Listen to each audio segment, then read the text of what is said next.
Hello everyone, thank you so much for joining us this month for our wellness talk. I'm registered dietitian Kristen Vanderwoody, and this month we will be discussing all things blueberry because July is actually National Blueberry Month. It's also a really important symbol for our company. This is how we label our healthy options in our cafes and dining establishments through our Be Well program. So we'll be discussing the health benefits today and how you can eat better through our Be Well eating approach. So let's get started. So why the blueberry? Why have we chosen this fruit as our symbol? Well, it's nutrient dense, so there's about 84 calories per cup, low in calories, a good source of fiber, about 14% of your daily value per 1 cup. It's high in vitamins K, C, and manganese. It's also a low glycemic index food, only about 40 to 53, and it's loaded with disease-fighting antioxidants.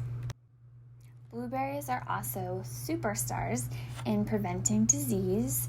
They promote heart health, improve brain function, prevent cancer, and stabilize blood sugars.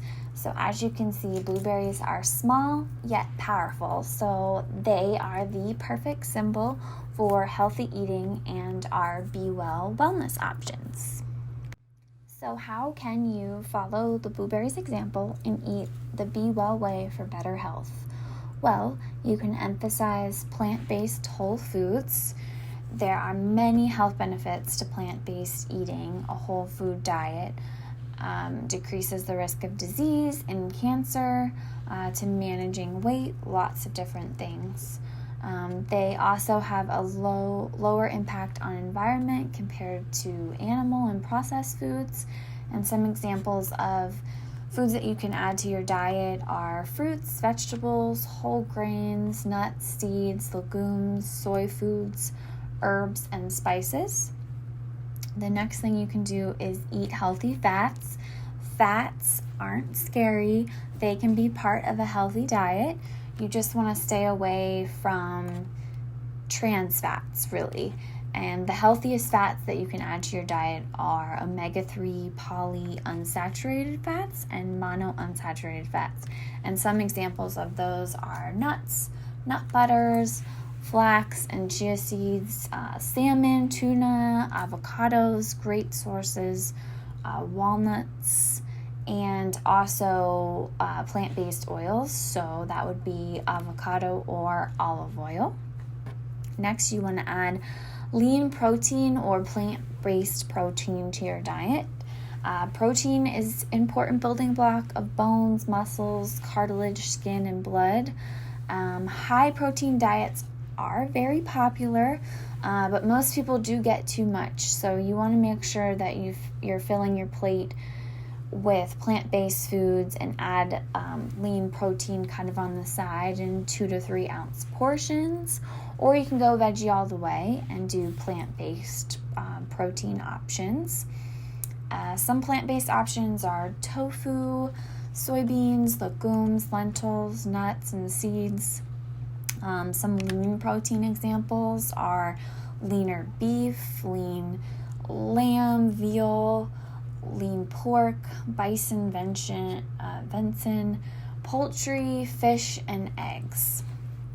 Next, you want to limit your added sugar. So high sugar intake is linked to obesity, cavities, and heart disease, lots of things. So lots of, desserts, ice cream, cereals, candies, beverages such as soda and sports and energy, fruit drinks. Those are all going to be very high in sugar. So you want to try to avoid or limit these sugary foods. You want to make sure that you're choosing lower sugar drinks. Fruit drinks and even water is probably the best option. Next, you want to fill up on high fiber foods and add probiotic foods to your diet. So fiber is a nutrient all-star. It's great for gut bacteria to keep you healthy. It maintains digestion and weight, stabilizes blood sugar, so it does lots of different things. Examples of where you can find fiber are whole grains, fruits, vegetables, legumes, nuts, and seeds. Some probiotic foods that you can add, they're either naturally fermented or have probiotics added to them to promote digestion and good gut health.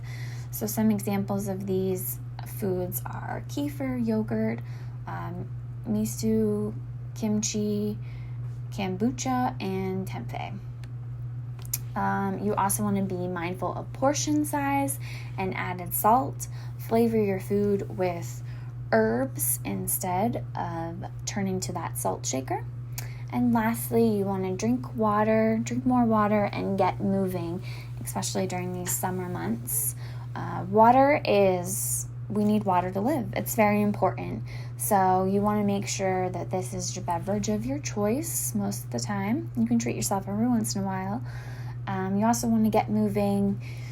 You want to find out what works for you and maintain it. Adults need at least 150 minutes or more of exercise per week, and children should get about 60 minutes or more per day. So if you do these things, you can eat the Be Well way for better health. Our recipe of the month is a classic turkey and Swiss sandwich with a little twist. So it's fresh oven roasted turkey, Swiss cheese, and arugula, finished with a blueberry and rosemary sauce and layered in a whole grain roll. Only 330 calories. We will also be providing the recipe handout as always, and that will have more nutrition information for you, and also step-by-step guide of how to make this a delicious sandwich. It's a great way to get your daily dose of blueberry power in a savory sandwich. Thank you so much for joining us today to discuss National Blueberry Month and how to eat the Be Well way. Next month, we will be discussing sleep and how to optimize it. See you then. Hello everybody, my name is Daniel Constantino with Constellation Culinary Group, and today I'm going to show you a quick and easy recipe. It's blueberries, which is a very high antioxidant superfood, something that's very versatile and something that you can use in multiple applications. First thing we're going to start with is 1 cup of blueberries, a sprig of rosemary, about 2 tablespoons of sugar, a lemon, we're going to need the zest and the juice, and a little bit of water. If you're using fresh blueberries, you're going to want to use the water. If you're using frozen blueberries, you're going to use less water. So just be mindful of that when you freeze the blueberries, that actually more water leaks out because of the crystallization of the ice, and you just have to use less. Or if you put it in, you'll just have to cook it down a little more to get the right consistency. The first thing we're going to start with is turning on our saucepan. What we're going to do is we're going to let that warm up a little bit, and then we're just going to take half of the blueberries. This is 1 cup of blueberries, but we're just going to take half of a cup and just throw them in to the saucepan. We're going to take our sugar and throw that in, and our water. If you're using frozen blueberries, there's going to be a little water right away. The reason why you need this water is just to keep the sugar from burning, and you don't want to make candy in the bottom of your pot and then end up having to scrub it for hours. We're going to take this lemon, and we're going to take off some of the zest before we cut it. So what I'm just going to do is just do it right here on the cutting board.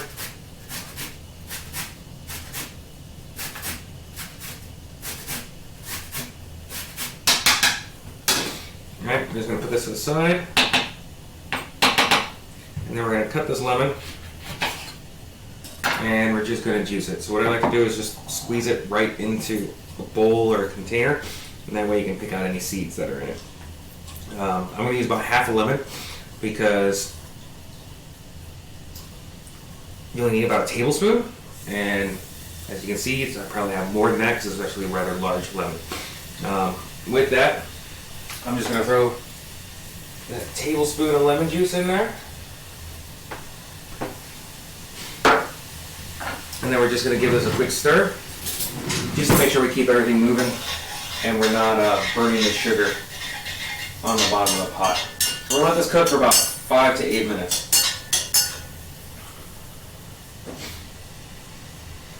Alright, turn this down a little bit. So this blueberry compote is a very versatile recipe. You can use it for multiple things. You can use it for sandwiches, you can use it for ice cream topping, you can use it for anything that you would substitute like a jam or a jelly. If you want to use it for like a cheese and charcuterie board, or you can get creative and do whatever you want. So we're going to come back to this in about 5 minutes and I'll show you the next steps.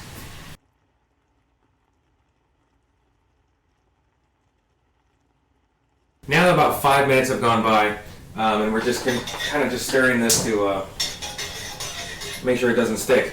The reason why we cook half first and then the second half later is because we want the first batch of blueberries to kind of make the sauce, but we also want a little more chunky texture to it.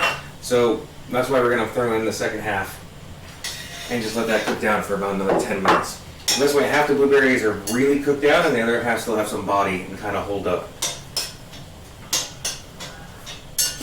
So just keep stirring that every once in a while for about 10 minutes.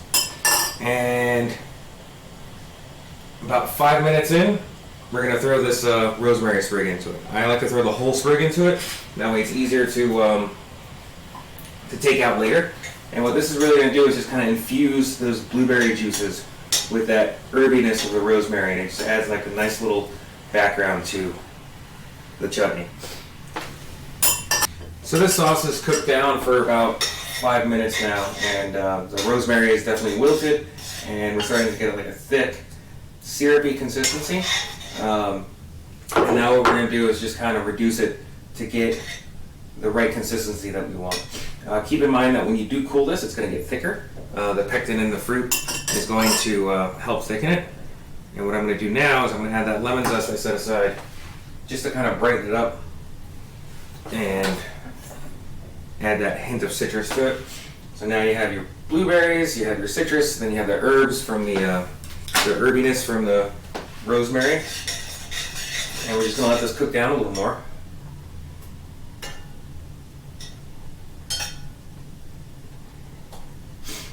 Until it gets to the right consistency. It's already smelling great. Alright, now that we've reduced this down to the consistency that we want, just going to give it one last stir and turn it off. And then what we're going to do is just going to throw it in this bowl here and we just want to cool it down. You can eat this hot if you're going to grill off some pork chops, or maybe instead of using cranberry sauce for Thanksgiving, you can use these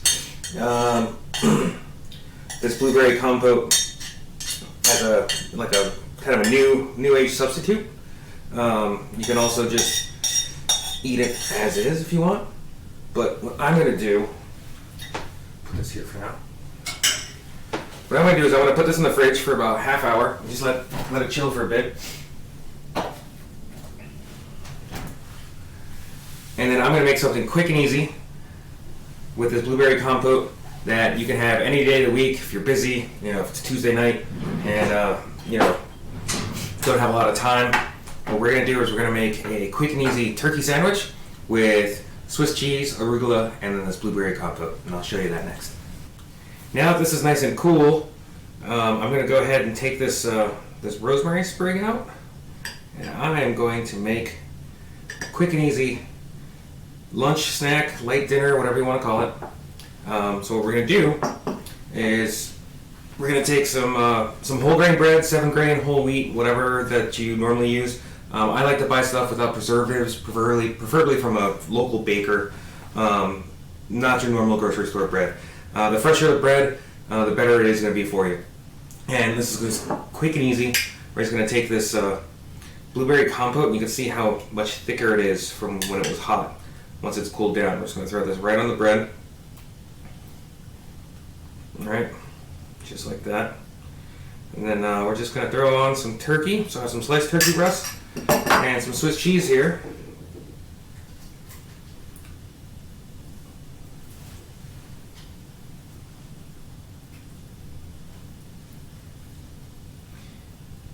Nope.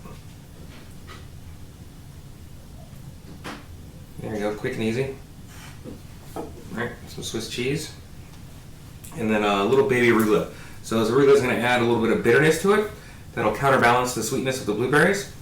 And we're just going to put a little more blueberry on the other side, just so that the bread's not dry on one side.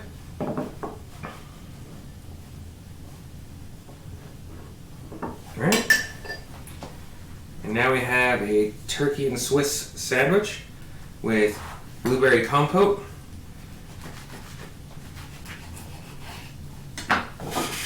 And you have a light antioxidant rich meal, just like that. Enjoy.